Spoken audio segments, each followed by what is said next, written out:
여러분 반갑습니다. 김덕기입니다. 자, 이번 시간에는요, 교리 분석 상담에 대해서 강의 진행하겠습니다. 트랜스액셔널 애널리시스에서 TA 이론이라고도 합니다. TA 이론은 이렇게 시험에 나올 때도 있습니다. 그래서 TA 이론은 교리 분석 상담이다라고 보고요. 누가 만들었냐? 에릭 번입니다. 에릭 몰라도 됩니다. 번. 그래서 번에 의해서 창시되었다, 개발되었다.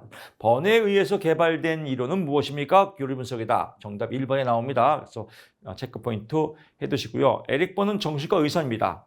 프로이드도 정신과 의사죠. 프로이드 학파에 들어가려다가 기득권 세력이 너무 세서 못 들어갔습니다. 그래서 이참에 내가 이론 만들자라고 해서 프로이드가 좋아했던 자아를 갖고 자아 상태에 따라서 부모자, 성인자, 아동자와 이런 구분들, 상호작용을 갖고 교리 분석, 부모자와 성인자와 아동자가 이런 자아 상태가 어떻게 교류하냐라는 걸 갖고 이제 교리 분석 이론을 만들었다라고 보면 될 것 같습니다. 인간관 볼 거 없고요. 교리 분석적 상담의 특징입니다. 다른 이론과 달리 계약적이고 의사결정적이다. 의사결정적이다는 말은 뭐 다 공통적으로 들어가지만 계약적이고라는 말이 특이합니다. 계약적이고 자아 구조가 계약적으로 이루어진다. 뭐 이렇게 판단하면 될 것 같습니다. 계약적이다.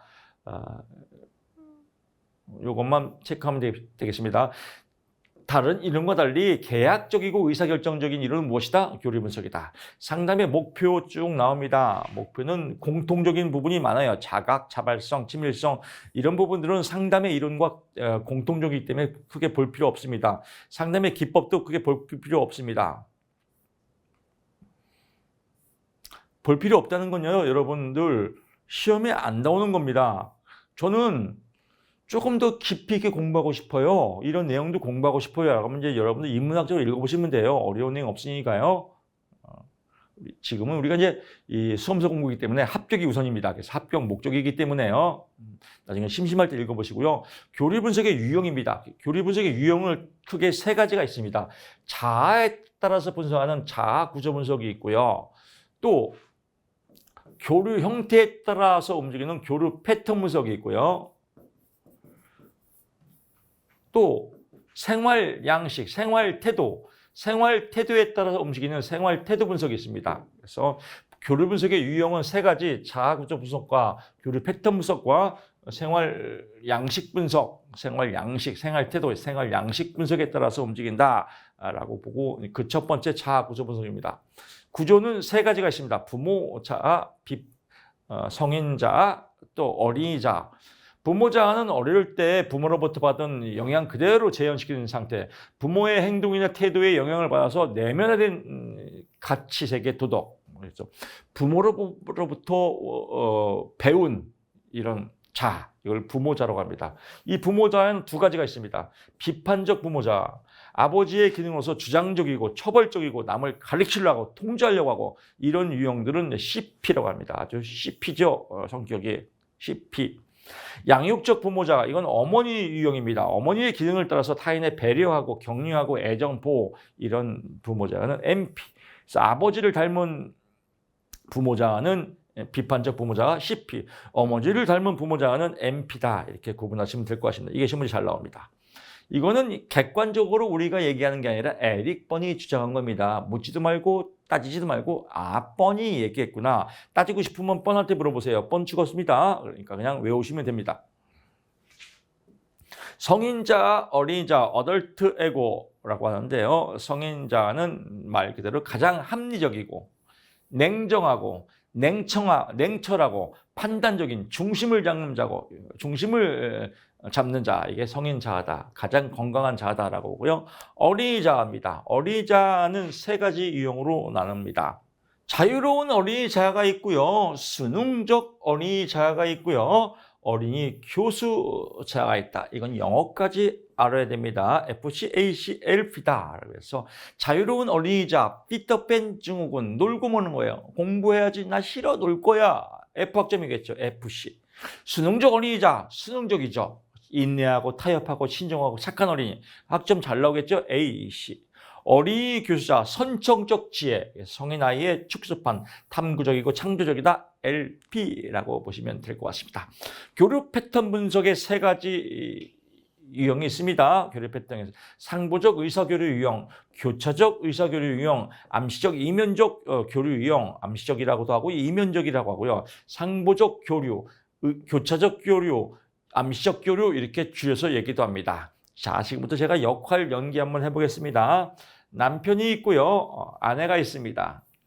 남편이 여보 나 퇴근했어. 그럼 아내가 아유 우리 신랑 돈 버느라고 고생했네. 여보 당신 좋아하는 고등어조림 해놨어. 아유 어떻게 내 맘을 알았어. 이렇게 고등어조림 먹고 싶어서인데 찌찌뽕 우리 아내 역시 최고야.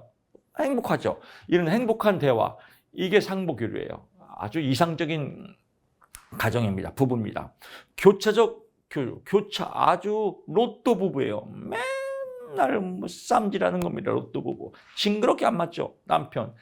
여보 나 나왔어. 아내. 어찌라고. 왜 나만 보면 뭐 밥 달라고? 그럼 남편. 그러면 밥 안 줄 거야? 식구에서 뭐 하고 있어? 하루 종일 응? 잠만 자고 드라마나 보고. 아내. 나도 바쁘거든. 아유 돈 번다고 어지간히 유세 피네. 맨날 쌈질하는 부부. 교차 부부. 그래도 이런 부부는 계속 살아요. 그래서 관심이 있으니까. 이면적 교류. 이런 부부가 제일 무서운 거예요. 여보 나왔어. 아내가 수고했어. 속마음은 아유 저 새끼 또 왔네. 아유 출장도 안 가나. 아내가 밥 맛있어? 맛있네. 남편 속으로 아유 결혼이 몇십 년인데 간도 못 맞추고 저거 하는 게 뭐가 있어. 이런 부부는 나중에 이혼합니다. 그래서 실질적으로 영화가 있습니다. 일본 영화에 남자는 열심히 일하고 영업하고 정말 가족을 위해서 열심히 일하고 아내는 착하고 순종하고 그러다가 자식이 다 크고 결혼하고 아내가 이제 여보 이혼해. 남자가 펑펑 우는 겁니다. 왜 나한테 이혼하는 거야? 내가 얼마큼 잘했는데. 그동안 참았어. 당신하고 안 맞아. 나도 내 인생 찾을 거야. 이걸 황혼이혼을 하죠. 우리나라도 점점 황혼이혼이 좀 느는 편인 것 같아요. 하여튼. 근데 문제는 황혼이혼의 문제는 이런 거예요. 암시적 이면 교류가 가장 큰 문제다. 대화가 필요해. 상보교류 하시기 바랍니다. 생활 양식 분석, 각본 분석입니다. 생활의 유형에 따라서 나도 좋고 너도 좋아. I'm okay, you okay.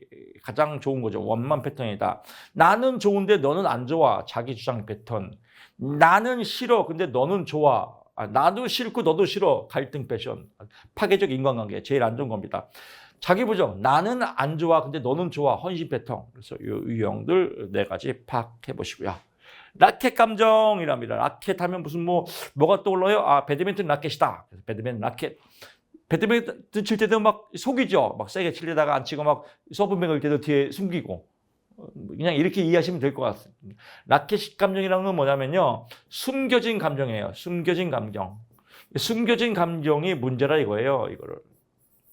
조작된 행동, 숨겨진 감정 이것들을 라켓 감정이다. 예를 들면 공부가 너무 싫어요. 공부 때문에 우울증이 있는데 부모님이 공부 잘 되니? 그럼 부모님이 좋아하라고 네, 잘 돼요. 이게 숨겨진 마음이죠. 공부 너무 하기 싫어요. 그럼 혼날까 봐. 이런 감정이 라켓 감정이다. 그래서 이런 인정 자극을 얻기 위해서 거짓말하는 거, 이명교류, 진실을 말하지 않는 거, 이런 감정, 부정적 자아 상태에서 긍정적 자아 상태로 전환해야 된다. 라켓 감정을 끄집어내서 숨겨진 마음을 없애야 된다. 이렇게 보겠습니다. 교류 분석의 제한점 세 가지 이것도 2차에 잘 나옵니다. 교류 분석은요. TA 주로 의학적 용어가 많기 때문에요. 지적 능력이 낮은 내담자에게는 적용하기가 힘들다. 또 추상적인 개념이 많아서 실용성이 낮다. 실증적으로 검증되지 않은 과학적 증거로 제시되지 않았다라고 보면 될 것 같습니다. 스트로크가 합니다. 스트로크는 이런 이제 보통 이론들은요. 서로 다 연결돼서 나와요. 이거는 사회복지 1급에 처음 나왔던 문제입니다. 스트로크 답이 교류 분석이에요. 그러니까 하나의 상담 이론을 알면 모든 영역의 자격증에서 다 써먹어요. 직업 상담사, 청소년 상담사, 임상심리사, 사회복지사 이런 모든 또 사회조사 분석사 이런 내용들이 다 연결돼요. 텔레마케팅사 다 이런 내용들이 다 나와요. 그래서 우리 공부를 해보시면요, 이 감자줄기 쫙 뽑으면 감자 막 올라오는 것처럼 한 대여섯 개 과목들은 또 다 이렇게 섭취가 되는 겁니다. 참 좋은 공부입니다. 스트로크는 뭐냐면요. 피부 접촉이에요. 스트로크, 접촉. 악수하고 허구하고 그런 거. 우리나라에서는 악수하고 외국 사람들은 막 볼에 막 뭐 키스하고 뭐 비비고 하는 거 있지 않습니까? 그게 스트로크예요. 그래서 인간의 인식, 인간 인식의 기본 단위. 우리 처음에 만나면 인간 인식, 처음 만나면 악수하든지 뭐 이렇게 하지 않습니까? 인간 인식의 기본 단위를 무엇이라고 하냐? 스트로크다. 이 스트로크는 어디서 나오냐? 교류 분석이다. 이 정도만 알면 될 것 같습니다. 밑에 건 볼 필요 없습니다. 자, 이렇게 해서 교류 분석 끝났고요. 이제 행동주의 갑니다. 행동주의 상담 이론. 이것도 어렵지 않아요. 내용은 굉장히 포괄적인데요. 포인트만 잘 잡으면 됩니다. 행동주의의 문제점 뭐예요? 문제점 이상한 행동이에요. 지금까지 교수님 강의 들어보니까 이해가 금방 잘 돼요. 재밌어요 라고 하는데 저한테는 이상한 행동의 틱이 있어요. 예를 들면 여러분 반갑습니다. 행동주의 갑니다. 지금부터 행동주의에서는요 문제는 재밌습니까? 막 보면 울렁증 나죠. 보여있죠. 이게 행동, 이게 행동주의 문제점이에요. 첫째, 보여야 돼요. 관찰이 가능해야 된다. 관찰. 이게 행동주의의 근거입니다. 두 번째, 여러분 반갑습니다. 이거 왜예요? 이거 틱 현상 왜요? 습관이 잘못돼서 그래요. 이게 잘못된 습관이에요. 습관. 이 습관을 우리가 학습이라고 표현합니다. 잘못된 학습 때문에 이런 행동이 이상한 행동이 나왔다. 이게 문제입니다. 그래서 인간의 행동은 학습에 의해서 나온 건데 이상한 행동도 학습을 통해서 습관을 통해서 길들여진 거다. 그럼 거꾸로 뒤집으면 뭐예요? 이상한 행동은 또 학습을 통해서 습관을 통해서 고칠 수 있다. 이게 행동주의입니다. 심리적 장애 행동과 관련된 학습 경험들을 확인하고 이를 수정할 수 있다라고 보고요. 실험에 기초한 실험입니다. 실험. 귀납적 접근 방법. 귀납적 접근 방법은요. 1은 뭐고 2는 뭐고 3은 뭐고 4는 뭐고 5는 뭐고 그래서 그러므로 이거다라고 해서 미괄식 결론을 도출하는 걸 귀납적 방법이라고 그래요. 실험실 설계에서 많이 나오는데 실험 귀납적 접근 나오면 답이 뭐예요? 행동주의다. 그래서 시험 문제는 보기에 실험에 귀납적 이런 단어 나오면 무조건 행동주의다. 이렇게 보시면 될 것 같습니다. 실질적인 시험 문제입니다. 실험 귀납적 3번이에요. 다음 중 실험 귀납적 실험적 방법에 해당하는 것은 무엇입니까? 행동주의다라고 보고요. 체계적 관찰이 가능해야 된다. 통계, 계량화, 결과의 반복 다 실험을 통한 거죠. 행동주의다. 파블로프의 고전적 조건 형성과요. 스키너의 조작적 조건 형성이 가장 대표적이다라고 보고요. 여기서 잠깐 파블로프가 나왔고요. 스키너가 나왔어요. 두 명 나오니까 헷갈려요. 왜? 공부하고 봤잖아요. 시험 문제는 이렇게 나옵니다. 행동주의의 근원이 되는 학자는 누구입니까? 그럼 1번이 파블로프, 2번이 스키너예요. 파블로프도 봤고 스키너도 봤는데 뭔가 이름은 공부 하나만 와요. 얘도 나오고 얘도 나오지만 원조는 누구다? 파블로프다. 답이 파블로프예요. 답 1번이에요. 자, 행동주의의 근원이 되는 학자는 누구이다? 파블로프다. 답 몇 번? 1번. 교수님, 진짜 1번이에요? 우리 모른다고 막 툭 던지는 거 아니에요? 1번이에요. 나오면 무조건 1번이에요. 안 나오면 안 나오고요. 파블로프 행동주의 근원 학자 1번 파블로프다. 라고 보시고요. 고전적 조건 형성은 어떤 거냐면요. 여기서 먼저 큰 틀을 잡고 갈게요. 동물이 두 마리 나와요. 하나는 개가 나오고요. 하나는 쥐가 나와요. 개가 있어요. 개. 그래서 파블로프가 실험한 거예요. 파블로프의 개. 파블로프의 개 하면 또 무슨 만화가 나오네요. 파블로프 개. 파블로프 파트라슈의 개. 또 같이 또 연상이 돼요. 파트라슈. 가장 맛있는 떡, 팥이 들어있는 떡은 뭔지 아십니까? 파트라슈? 파트라슈. 그렇습니다. 자, 개가 있는데요. 모기가 있단 말이에요. 모기가 있고요. 여기는 모기가 딱 보여주니까 개가 침을 질질질 흘려요. 모기는 무조건 자극이라고 그래요. 무조건 자극. 모기 자체가 무조건 준 거니까요. 근데 먹이를 보자마자 침을 질질질 흘리네요. 이거는 무조건적으로 준 거에 대한 무조건 반응이라고 그래요. 근데 여기서 이제 옵션을 걸었어요. 옵션을. 종소리를 땡땡땡 쳤네요. 종소리를. 옵션을 걸었죠. 종소리를 땡땡땡 칠 때마다 먹이를 주고 침을 흘리고 훈련을 시켰더니 종소리만 땡땡땡 치더라도 침을 질질질 흘리더라 이거예요.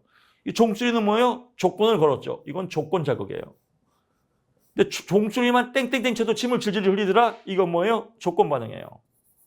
이렇게 자극과 반응에 대해서 만들었다. 이게 누구예요? 파블로프의 고전적 조건 형성이다라고 보고요. 스키너는요. 쥐새끼예요. 쥐새끼.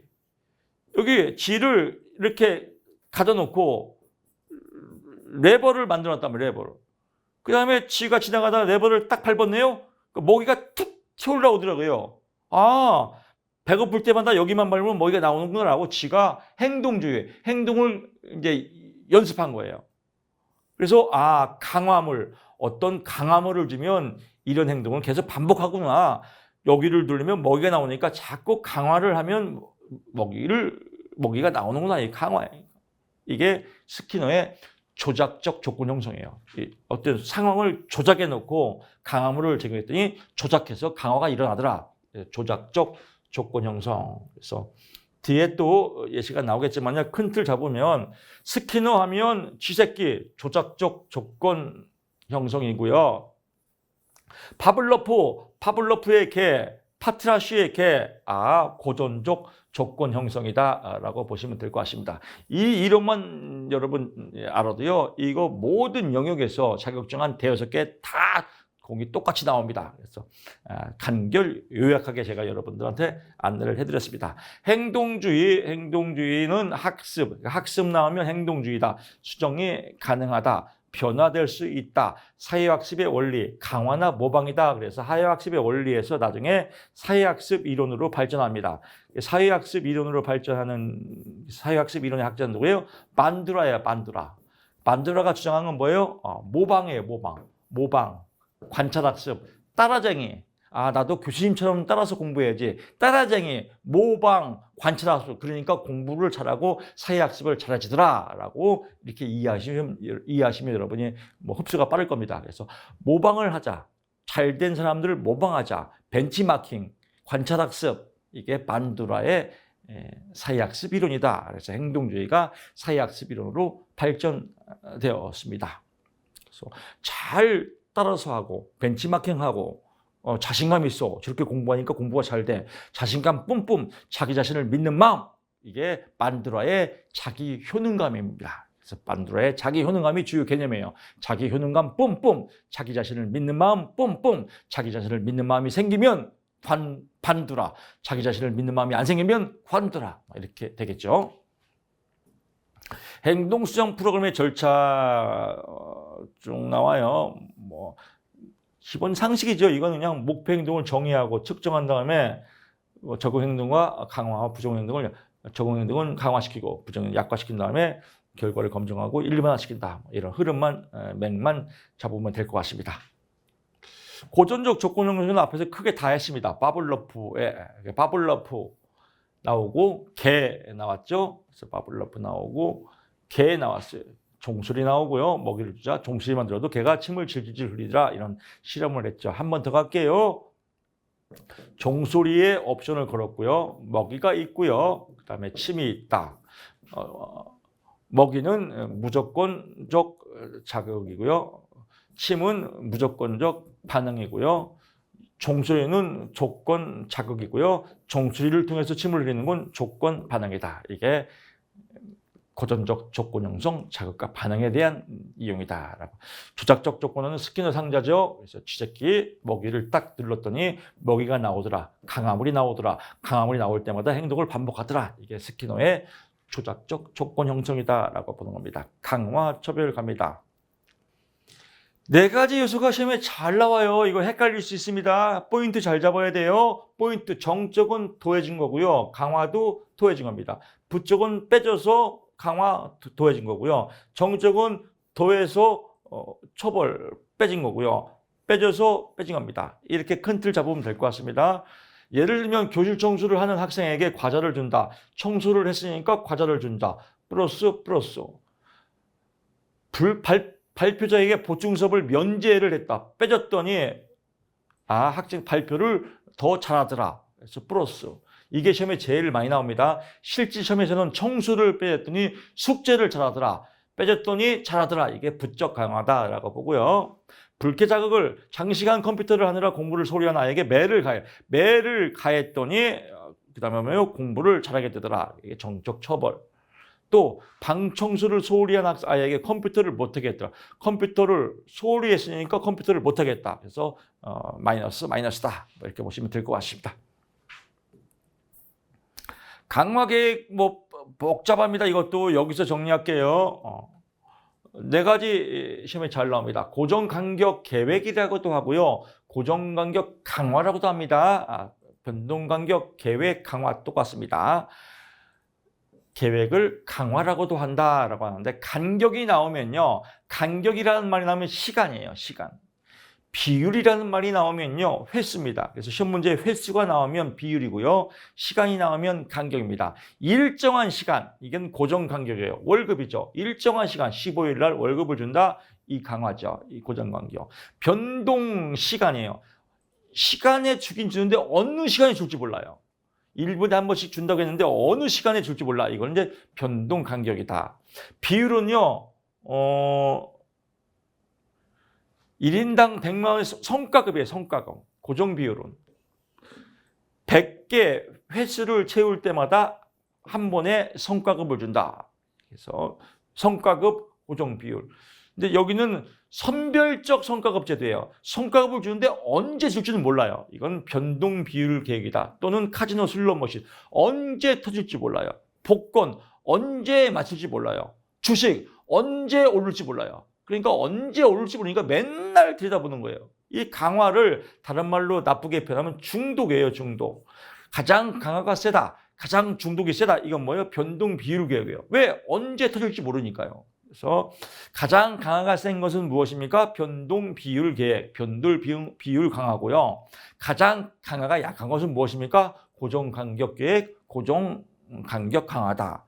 다음 중 강화의 순서대로 올바른 것은 하면 요 순서가 올바른 거다. 3문제 풀어봤고요. 선별적 성과급은 변동 비율 계획이다. 4문제 풀어봤고요. 그냥 성과급은 고정 비율 계획이다 해서 기출문제 5문제 풀어봤습니다. 깔끔하죠? 공부 어렵지 않습니다. 행동주의는요. 내적과 외적이 있습니다. 체계적 둔감법. 체계적 둔감법은 대표적인 불안 감소 기법입니다. 불안이 생길 때마다 첫째, 근육 이완 훈련. 근육을 이완시킨 다음에 그 다음에 불안이계 목록을 작성해서 불안이계 목록 작성은 낮은 단계에서 높은 단계로 점점점 올라가는 점층법적 활용을 하고 있습니다. 시험 문제는 높은 단계에서 낮은 단계로 점점 내려간다 이렇게 나옵니다. 천만의 말씀 만만의 꽃가게 낮은 단계에서 해소되고 이게 해결되면 점점 높여가는 점층법적 기법을 사용하였다. 그래서 불안이계 목록 작성, 그 다음에 이 점점점 올라가서 불안이 둔감화되더라. 이게 체계적 둔감법의 3단계입니다. 이 순서도 시험에 잘 나와요. 체계적 둔감법의 3단계, 근육 이완 훈련, 불안이계 목록 작성, 둔감화. 이 순서 외우시고요. 근육 이완 훈련은 체계적 둔감법 안에 있다. 내적 행동 변화를 촉진하는 것이다. 라고 보면 될 것 같습니다. 대표적인 불안 감소 기법의 하나다라고 보고요. 인지적 모델링. 인지적 뭐예요? 인지, 대가리죠. 대가리로 따라서 하는 거니까 내적이다. 사고정지. 또는 불안 상태가 있다. 또는 억압된 상태가 있다. 나쁜 상태가 있다. 그러면 하지 말아야지. 만약에 여러분 반갑습니다. 이거 하지 말아야지. 안 돼. 하면 안 돼. 라고 사고정지. 이것도 인지 대가리에서 하는 거죠. 내적이다. 인지적 재구조화. 인지 대가리죠. 그래서 이런 말 들어가면 다 내적입니다. 스트레스 접종. 스트레스가 생기는 상황을 미리 예견하고 거기에 대해서 백신을 까는 겁니다. 스트레스 접종. 그래서 예상되는 신체적, 정신적 긴장을 약화시켜 내담자가 충분히 자신의 문제를 그냥 미리 예방하는 거 스트레스 접종. 요건 볼 거 없고요. 외적인 행동 변화. 이건 외적입니다. 외적인 거죠. 보이는 거죠. 상표제도 토큰법입니다. 상표제도 토큰법. 쉽게 말해 돈이에요, 돈. 돈 주면 잘한다. 이게 내적이죠. 외적이죠. 그래서 상표제도 토큰법, 뭐 어떤 돈을 줌으로써 내담자와 행동 계획을 체계해서 적응적 행동을 하면 돈을 주는 거. 이걸 토큰법이다. 모델링 따라서 하는 겁니다. 주장훈련, 내 인생은 나의 것이야. 이것도 외적입니다. 불안을 역제지하고 방법으로 억제된 생각이나 감정을 표현하도록 훈련시키면서 대인관계에서 오는 불안을 제지하는 효과. 이것도 개별적으로 나올 때가 있습니다. 불안을 역제지하기 위한 방법으로 이걸 무엇이라고 합니까? 라고 하면 답이 주장훈련이다. example 예를 들면 시어머님이 며느라 이번 주 김장이다. 이번 주 와서 김장해야 돼. 어머님 이번 주 못 가요. 김장 못 해요. 저 직업상담사 국가고시 시험 봐야 돼요. 이런 말 하려면 떨리죠. 한 번이 어려워요. 떨리고요. 근데 큰 맘 먹고 어머님 이번 주 못 가요. 제가 다음에 내년에는 김장 꼭 잘해야 될 테니까 이번 주는 저 못 갑니다. 국가고시 직업상담 시험 봐야 됩니다. 이렇게 불안을 역제기하는 방법으로 자기 억압된 감정을 표현하는 거. 예, 주장훈련입니다. 그래서 이렇게 인생은 또 주장훈련하면서 또 사는 겁니다. 내 인생은 나의 것이니까요. 행동계약, 정해진 시간 내에 각자가 해야 할 행동을 분명하게 정해서 행동하는 거. 혐오치료, 바람직하지 않은 행동이 제거될 때까지 고통스러운 자극을 가하는 거. 예를 들면 혐오치료인 거죠. 신랑이 담배를 계속 피고 있어요. 담배를 끊는데 또 피고 있네. 퇴근했는데 냄새를 맡으면 담배 냄새가 나요. 그럴 때 전기 충격기로 치지는 거죠. 담배 폈는데 냄새 나네. 지지직 할 때 담배 전기 충격기 치료하는 거. 혐오치료. 자기관리 프로그램, 자기관리 잘하는 겁니다. 자기 감찰. 이거는 개별적으로 나올 때도 있습니다. 문제 행동에 대한 기능적 분석을 위해서 문제 행동 관련된 선행 요인과 결과 간의 문제 행동과 선행 요인과 결과 간의 문제 행동을 일으키는 선행 요건과 결과 간의 관계를 확인하는 방법. 이걸 무엇이라고 한다? 자기 감찰. 자기 스스로 감찰한다라고 보고요. 바이오 피드백. 이건 헬스클럽처럼 근육 긴장도, 심박수, 혈압, 체온 이런 거 나오면 바이오 피드백이다라고 하고요. 역할 연기, 역할 바꿔서 수행하는 거다라고 보면 되겠습니다. 그래서 내적 행동 변화와 외적, 그래서 내적은 체계적 둔감법, 사고중지, 근육위안법, 정서적 심상법, 정서 이건 다 내적이고요. 나머지들은 외적이다. 그래서 인지, 스트레스 접종, 입체고자 이건 내적이고 나머지는 외적이다. 이 두 개 비교하는 겁니다. 그래서 체계적 둔감법, 사고정지, 근육이완, 정서적 심상법, 인지적 모델링, 스트레스. 인지 나오면 내적이에요. 사고도 인지죠. 내적입니다. 이것도 이체에 잘 나옵니다. 불안을 감수하는 기법, 체계적 둔감법, 불안 감소 기법이에요. 체계적 둔감법, 불안 감소 기법. 주장훈련도 불안 감소 기법입니다. 홍수법, 그래서 불안을 느낄 때 확 터뜨리는 거. 이것도 불안 감소 기법. 역조건 형성, 금지적 조건 형성. 금지적 조건 형성도 개별적으로 나올 때 있습니다. 내담자가 어떤 추가적인 강화 없이 충분히 불안을 일으킬 만한 단서를 반복적으로 제시함으로써 결국 불안 반응을 제거하는 방법이다. 이거 있죠? 번지점프.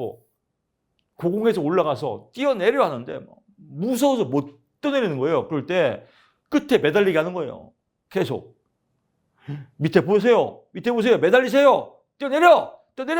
무서워요. 뛰어내려. 1시간 동안 있으면 이제 점점점 무서움이 덜해지고 어차피 뛰어내려야 되는구나 라고 하는 걸 뭐라고 해요? 금지적 조건 형성이다 라고 보시면 될 것 같습니다.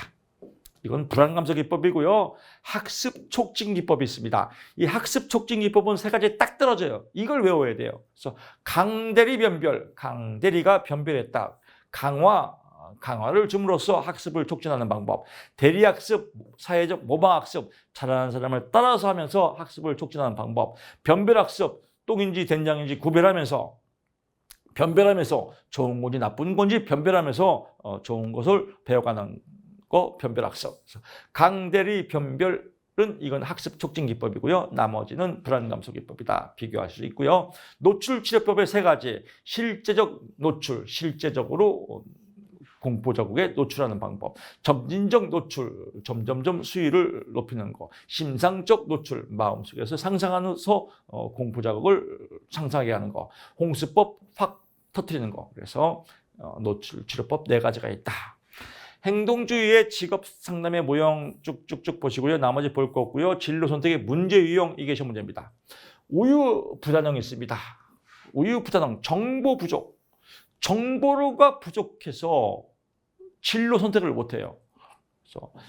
그래서 행동을 못해요. 정보가 부족한 원인이다라고 하면 답이 우유부단형입니다.